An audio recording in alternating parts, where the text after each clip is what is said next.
Hello everyone, आज मैं फिर से आपके लिए एक इम्पोर्टेंट वीडियो लेके आई हूँ। तो इस वीडियो में सीखेंगे कि हम एक ब्लाउज़ का फुल मेज़रमेंट कैसे लेते हैं और किस तरीके से लेते हैं। तो चलिए स्टार्ट करते हैं कि मेज़रमेंट कैसा लिया जाता है।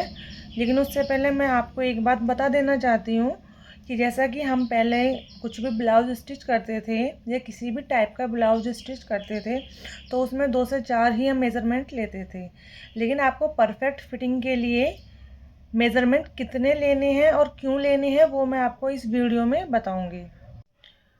तो आपको वीडियो में दिखाई दे रहा होगा कि मैंने एक प्रिंस कट पैटर्न बना रखा है। मेरी ड्राइंग इतनी अच्छी नहीं है पर फिर भी मैंने पैटर्न बनाया है ताकि मैं आप लोगों को अच्छे से समझा सकूं। मैंने कोशिश की है कि मैं आपको बहुत ही ज़्यादा अच्छे से समझा सकूं कि हम मेज़रमेंट कैसे लेते हैं। ठीक है, तो नंबर 1 पे लिख रखा है फुल शोल्डर, सेकंड पे है length, third neck deep, fourth shoulder to apex, fifth shoulder to lower chest, 6 apex to apex, 7 breast and 8th है वेस्ट। ठीक है, तो मैं ये आपको बताऊंगी ये क्या चीज़ें होती हैं और ये कहाँ से कहाँ तक होती हैं ताकि आप प्रॉपर मेजरमेंट ले सको।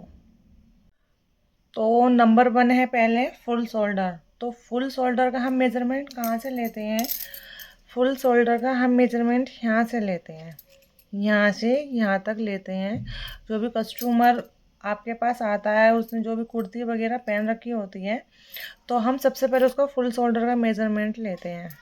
मतलब जहाँ से हम स्लिप्स जॉइंट करते हैं और दूसरी स्लिप जहाँ पे जॉइंट होती है यहाँ से लेके यहाँ तक हम फुल शोल्डर का मेजरमेंट लेते हैं। सेकंड नंबर पे आती है लेंथ। तो लेंथ जो भी हम शोल्डर लेते हैं, नेक से जो भी हमारा शोल्डर होता है उसका मिडिल नापते हैं और मिडिल से ही हम लेंथ लेते हैं। ठीक है, और लेंथ हमें कैसे लेनी है? जो हमारी लोअर चेस्ट होती है, लोअर चेस्ट हमारी कहाँ होती है? अब आप इसमें देखना, ये होता है हमारा एपेक्स पॉइंट। ठीक है, और जहाँ पे हमारी ब्रेस्ट ख़त्म होती है वो होता है हमारी लोअर चेस्ट। ठीक है, तो हमको लेंथ कैसे नापनी है?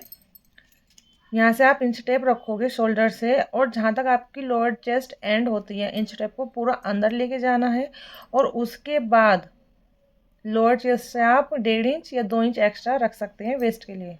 ठीक है, वेस्ट की लंबाई जो होती है वो आप 1.5 इंच से 2 इंच एक्स्ट्रा रख सकते हैं।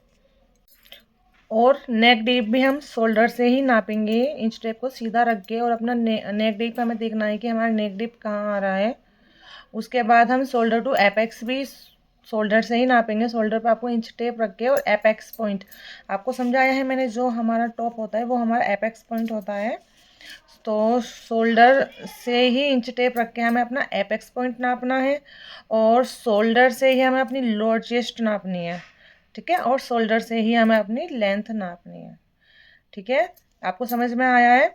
सबसे पहले हम शोल्डर से इंच टेप रख के नेक की लंबाई नापेंगे, फिर शोल्डर से ही हम एपेक्स पॉइंट नापेंगे, फिर शोल्डर से ही हम लोअर चेस्ट नापेंगे, फिर शोल्डर से ही हम लेंथ नापेंगे। लोअर चेस्ट के अंदर जितना भी इंच टेप अंदर जाए उसको जाने देना है और उसके बाद हमें वेस्ट की लंबाई नापनी है, आपको जहाँ तक भी ब्लाउज रेडी रखना है। इतना करने के बाद जहाँ पे भी आपकी वेस्ट एंड हो रही है वहाँ पे आपको वेस्ट का राउंड नापना है। आपको जितना भी राउंड आएगा वो आपका वेस्ट राउंड होगा, और आपको वहीं से नापना है जहाँ से आपका इंच टेप रखा हुआ है, जहाँ से आपकी ब्लाउज़ की जो लेंथ है वहाँ एंड हो रही है, वहीं से आपको अपना वेस्ट राउंड नापना है। ठीक है, अब आता है एपेक्स टू एपेक्स क्या होता है? तो ये जो शोल्डर टू एपेक्स के बीच का गैप जो होता है वो होता है एपेक्स टू एपेक्स। ये लेना बहुत ही ज़्यादा ज़रूरी होता है मेज़रमेंट। तो आपको शोल्डर टू एपेक्स और शोल्डर टू एपेक्स और एपेक्स टू एपेक्स के बीच का गैप आपको लेना है। ठीक है, वो साइज़ के अकॉर्डिंग सबका ज़्यादा आता है, किसी का कम आता है, तो आपको ये ज़रूर ही लेना है। अब हम देखते हैं कि हमारे फ्रंट पार्ट में जो कुल मेज़रमेंट है वो 8 या 8 मेज़रमेंट है। ठीक है, तो इसके अकॉर्डिंग आप किसी भी टाइप का कोई भी ब्लाउज़ बना सकते हैं। या तो बेल्ट वाला ब्लाउज़ हो आप वो भी स्टिच कर सकते हैं, आप प्रिंस कट ब्लाउज भी स्टिच कर सकते हैं, आप 4 टक्स ब्लाउज भी स्टिच कर सकते हैं, और सब्यसाची ब्लाउज भी कर सकते हैं स्टिच आप। तो आपको ये मेज़रमेंट लेने मोस्ट इम्पॉर्टेंट है, इन्हीं से ही बिल्कुल परफेक्ट फिटिंग आ सकती है ब्लाउज़ की। वो क्यों आती है? क्योंकि जितना हमारा कप साइज़ होता है उसी का अकॉर्डिंग जो हम मेज़रमेंट लेते हैं उसी के अकॉर्डिंग हमें फैब्रिक में उतना ही कप एडजस्ट करना पड़ता है कि हमें ब्रश अच्छे से एडजस्ट हो जाए उसमें और परफेक्ट फिटिंग आए। ठीक है, इसीलिए मैंने 3 टाइप्स की आपको डेमो पीस बना के दिखाए हैं कि कुछ कप साइज़ ऐसा होता है, कुछ ऐसा होता है, कुछ ज़्यादा हैवी होता है। ये मीडियम में आता है, ये स्मॉल में आता है और ये हैवी में आता है। तो मैंने आपको बताया है ये हमारा एपेक्स पॉइंट होता है, ये हमारी लोअर चेस्ट होती है, ठीक है ना। और ये हमारा एपेक्स पॉइंट होता है। हर किसी में एपेक्स पॉइंट अलग आएगा, हर किसी में लोअर चेस्ट अलग आएगी। तो ये आपको कैसे मार्क करना है और किस तरह से मार्क करना है मैं वो आपको अपनी नेक्स्ट वीडियो में बताऊँगी। उसके बाद हम मेज़रमेंट लेंगे स्लीव का। तो स्लीव में जो मोस्ट इम्पोर्टेंट मेज़रमेंट होता है वो पहले आप लेंथ लीजिए, आपको जितनी भी लेंथ लेनी है, लेकिन जो हम स्लीव राउंड लेते हैं वो 5, 8 एंड 10 इंच पर हमें ज़रूर लेना है। उसके बाद आप कितनी भी स्लीव रख सकते हैं। ओके, सो ब्लाउज़ में हम जो भी मेज़रमेंट लेते हैं वो शोल्डर से ही स्टार्ट होता है हमारा मेज़रमेंट। तो इस चीज़ का आपको अच्छे से ध्यान रखना है कि आप जो भी मेज़रमेंट ले रहे हैं वो प्रॉपर शोल्डर से ही हमें लेना है, शोल्डर पर इंच टेप रख के, और उसी के बाद ही हमें अपना मेज़रमेंट स्टार्ट करना है।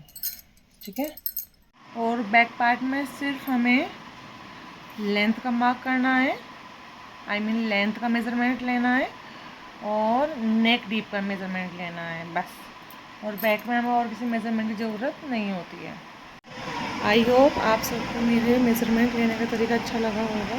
तो प्लीज़ मेरे चैनल को लाइक शेयर सब्सक्राइब ज़रूर करना and thank you so much.